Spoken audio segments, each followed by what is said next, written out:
How to track Instacart shopper. In order to track your Instacart shopper in real time directly through the Instacart app or website, what you want to do is first thing first, you want to open the Instacart app onto your device. Once you do it so, you want to make sure that you are connected to a stable internet. Go to the home page, and from the home page, you just want to make sure to go ahead and tap open the profile from the top right hand side corner of the screen. There you will be able to find the order section.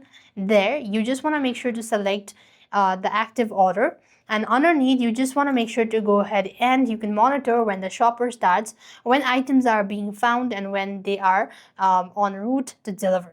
When the shopper is en route, a map will appear in an app allowing you to track the progress in real time. You could tap the chat icon next to the shopper's profile to send message on a last minute instructions as well.